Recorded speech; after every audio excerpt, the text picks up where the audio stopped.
ಅಕ್ರಮ ಸಂಬಂಧ ನವವಿವಾಹಿತ ಪತ್ನಿಗೆ ಕಿರುಕುಳದ ಆರೋಪ ಕೇಳಿಬಂದಿದೆ. ಕತ್ತು ಹಿಸುಕಿ ಸೀಮೆ ಎಣ್ಣೆ ಸುರಿದು ಕೊಲೆ ಮಾಡೋದಕ್ಕೆ ಯತ್ನ ಮಾಡಿದ್ದಾರೆ ಅನ್ನೋ ಆರೋಪ. ಗಂಡನಿಂದಲೇ ಹಲ್ಲೆಗೊಳಗಾಗಿ ಆಸ್ಪತ್ರೆಗೆ ಸೇರಿದ್ದಾರೆ ನವವಿವಾಹಿತೆ. ಹಾಸನ ತಾಲೂಕಿನ ಯಸಳೂರು ಹೊಸೂರು ಗ್ರಾಮದಲ್ಲಿ ಈ ಘಟನೆ ಆಗಿದೆ. ಮದುವೆಯಾದ 7 ತಿಂಗಳಲ್ಲಿ ಪತ್ನಿ ಮೇಲೆ ನಿರಂತರವಾಗಿ ಹಲ್ಲೆ ಮಾಡಿದ್ದಾನೆ ಅನ್ನೋ ಆರೋಪ ಕೇಳಿಬಂದಿದೆ. ಪತಿ ಶ್ರೀಮಂತನಿಂದ ಪತ್ನಿ ಮೇಲೆ ನಿರಂತರ ಹಲ್ಲೆ ಆಗಿದೆಯಂತೆ. ಪತಿಯ ವಿರುದ್ಧ ಕಾನೂನು ಕ್ರಮಕ್ಕೆ ಪತ್ನಿ ಪೋಷಕರು ಆಗ್ರಹಿಸಿದ್ದಾರೆ. ಸಕಲೇಶಪುರ ತಾಲೂಕಿನ ಯಸಳೂರು ಠಾಣಾ ವ್ಯಾಪ್ತಿಯಲ್ಲಿ ಈ ಘಟನೆ ಆಗಿದೆ. ಮದುವೆಯಾದ ಕೇವಲ 7 ತಿಂಗಳಲ್ಲಿ ಪತ್ನಿ ಮೇಲೆ ನಿರಂತರ ಹಲ್ಲೆ ಮಾಡಿದ್ದಾನಂತೆ. ಅದಕ್ಕೆ ಕಾರಣ ಅಕ್ರಮ ಸಂಬಂಧ. ಅಕ್ರಮ ಸಂಬಂಧ ಇದ್ದಿದ್ದೇ ಆಗಿದ್ದಿದ್ರೆ ಮದುವೆಯಾಗಿ ಹಾಕಬೇಕಾಗಿತ್ತು. ಅದು ನವವಿವಾಹಿತರು 7 ತಿಂಗಳಾಗಿದ್ದು ಮದುವೆಯಾಗಿ, ಅಷ್ಟರಲ್ಲೇ ಅಕ್ರಮ ಸಂಬಂಧ. ಜೊತೆಗೆ ವರದಕ್ಷಿಣೆ ತಗೊಂಡು ಬಾ ಅಂತ ಕಿರುಕುಳ ಕೊಟ್ಟಿದ್ದಾರಂತೆ. ಸೀಮೆ ಎಣ್ಣೆ ಸುರಿದು ಬೆಂಕಿ ಹಚ್ಚಿದ್ದಾರೆ, ಕೊಲೆ ಮಾಡೋದಕ್ಕೆ ಯತ್ನ ಮಾಡಿದ್ದಾರೆ ಅನ್ನೋ ಆರೋಪ ಕೇಳಿ ಬಂದಿದೆ. ಮದುವೆ ಆಗಿ 7 ತಿಂಗಳಾಯಿತು ಸರ್. ಡಿಸೆಂಬರಲ್ಲಿ ಮದುವೆ ಆಗಿದ್ದು. ಮದುವೆ ಆಗಿ ಸ್ಟಾರ್ಟಿಂಗಿಂದನೂ ಮದುವೆ ಆಗಿ 1 ತಿಂಗಳಿಂದನೂ ರಾತ್ರಿ ಕುಡ್ಕೊಂಡು ಬರೋದು, ಮನೆಗೆ ಕುಡ್ಕೊಬಂದುಬಿಟ್ಟು ಜಗಳ ಮಾಡೋದು. ನಿಮ್ಮ ಮನೆಯಿಂದ ಏನು ಕೊಡಿಸಿದ್ದಾರೆ ನನಗೆ ಅಂದರೆ ಫುಲ್ ಮದುವೆ ಖರ್ಚೆಲ್ಲ ನಮ್ಮ ಮನೇಲಿ ಸೇರಿಬಿಟ್ಟು ಮಾಡಿದ್ದು. 18 ಲಕ್ಷ ಖರ್ಚು ಮಾಡಿಬಿಟ್ಟು ಮದುವೆ ಮಾಡಿದ್ರು.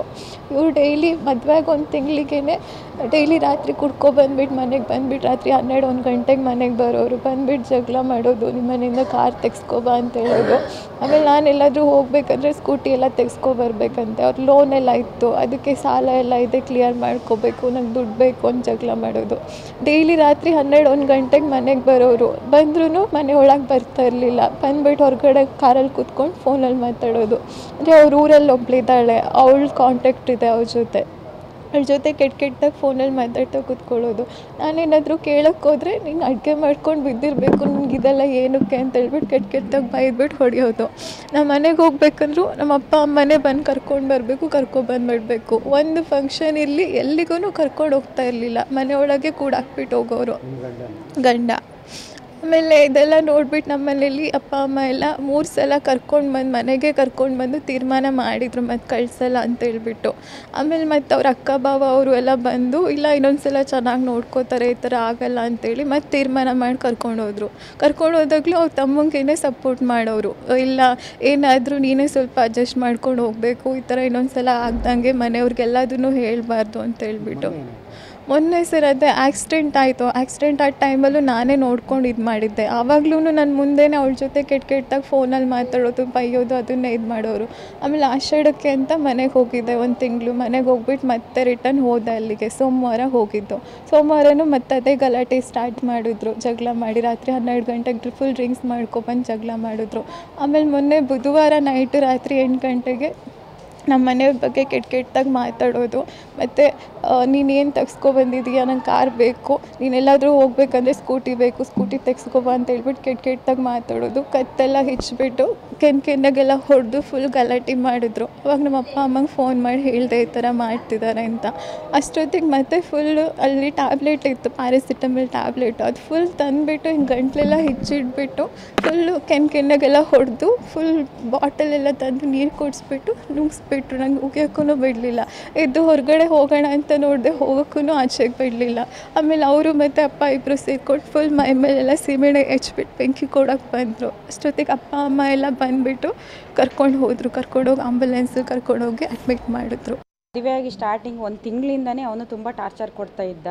ನಿಮ್ಮ ಮನೇಲಿ ನೀನು ಎಲ್ಲರೂ ಹೋಗೋದಾರೆ ಬರೋದಾರೆ ನಮ್ಮ ಮನೆಗೆ ಬರೋಕ್ಕೆ ಹಿಂದೆ ಮುಂದೆ ನೋಡೋಣ, ನಿಮ್ಮ ಮನೇಲಿ ಏನಾರು ಕರ್ಕೊಂಡು ಹೋಗಬೇಕು ಅಂತ ಹೇಳಂದರೆ ನೀ ಸ್ಕೂಟಿ ತೆಗೆಸ್ಕೋಬೇಕು, ನನಗೆ ಓಡಾಡೋಕ್ಕೆ ಕಾರ್ ಬೇಕು ಅಂತ ಹೇಳ್ಬಿಟ್ಟು ಇದೇ ಟಾರ್ಚರ್ ಕೊಡ್ತಾ ಇದ್ದ. ಮತ್ತು ಎಲ್ಲರೂ ಹೋಗೋದು ಬೇಕಾದ್ರೆ ಅವಳನ್ನ ಮನೆ ಒಳಗಡೆ ಕೂಡಕ್ಕೆ ಹೋಗ್ತಾ ಇದ್ದ. ನಿಮ್ಮ ಮನೇಲಿ ಏನೂ ಮಾಡೋಕ್ಕಾಗಲ್ಲ, ನೀನು ಮನೆ ಒಳಗಡೆ ಅಡುಗೆ ಮಾಡ್ಕೊಂಡಿರಬೇಕು ಅಂತ ಹೇಳ್ಬಿಟ್ಟು. ನಾವು 18 ಲಕ್ಷ ಖರ್ಚು ಮಾಡಿ ಸರ್ ತುಂಬ ಗ್ರ್ಯಾಂಡಾಗಿ ಚೆನ್ನಾಗಿ ಮದುವೆ ಮಾಡಿದ್ದೀವಿ. ಅವಳಿಗೆ ಏನು ಕೊಡಬೇಕು ಅಷ್ಟು ಕೊಟ್ಟಿದ್ದೀವಿ ಸರ್. ಅವಳಿಗೆ ಎಲ್ಲ ಚಿನ್ನ ಕೊಡಬೇಕು ಅಷ್ಟು ಕೊಟ್ಟಿದ್ದೀವಿ. ಅವ್ನು ಮದುವೆ ಹಾಕೋಬೇಕಾದ್ರೆ ಚೆನ್ನಾಗಿ ನೋಡ್ಕೊತೀನಿ ಅಂತಲೇ ಹೇಳಿ ಮದುವೆ ಆಗಿರೋದು ಸರ್. ಈಗ ನೋಡಿದರೆ ಅವಳಿಗೆ ಪದೇ ನಾವು 3 ಸರಿ ಕರ್ಕೊಬಂದು ತೀರ್ಮಾನವನ್ನು ಮಾಡಿದ್ದೀವಿ ಸರ್. ಸರಿ ಆಗ್ತಾನೆ ಅಂತ ನಾವು ಅವಾಗಿಂದ ನೋಡ್ಕೊಂಡು ಬಂದಿದ್ವಿ. ಅವ್ನು ಸರಿ ಆಗಲಿಲ್ಲ.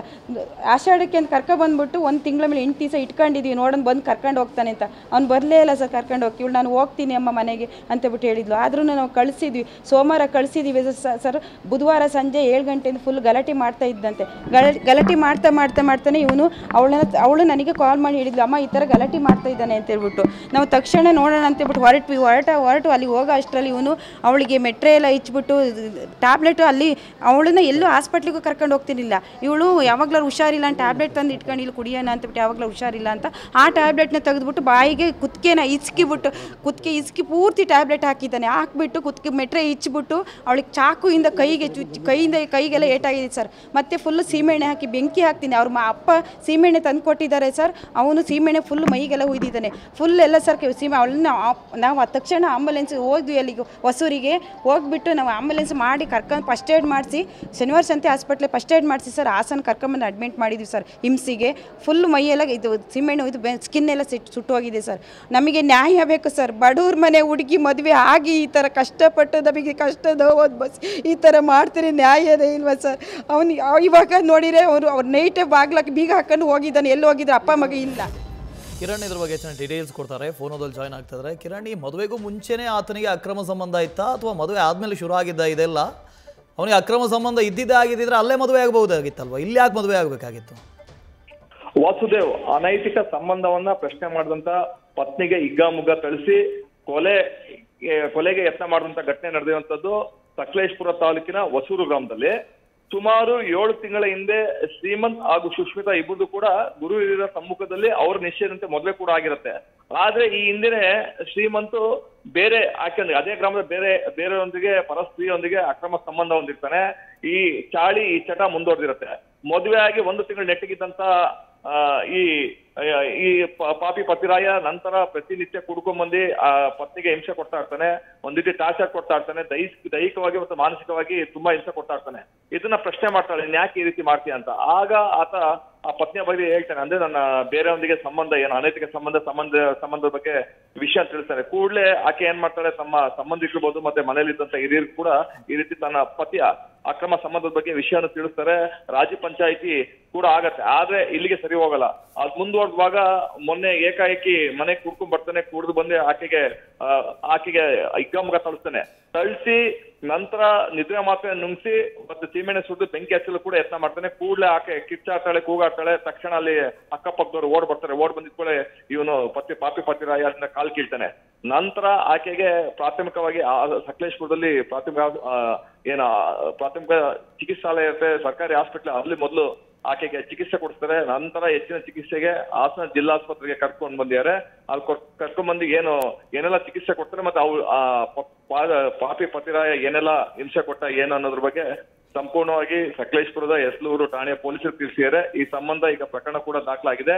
ಆದಷ್ಟು ಬೇಗ ಅವನಿಗೆ ಏನಿಗೆ ಪತಿರಾಯನ್ಗೆ ಆದಷ್ಟು ಬೇಗ ಬಂಧಿಸುವ ವಿಶ್ವಾಸನೂ ಕೂಡ ಸಕಲೇಶಪುರ ಪೊಲೀಸರು ವ್ಯಕ್ತಪಡಿಸ್ತಾರಂತದ್ದು Vasudev. Okay, thank you Kiran.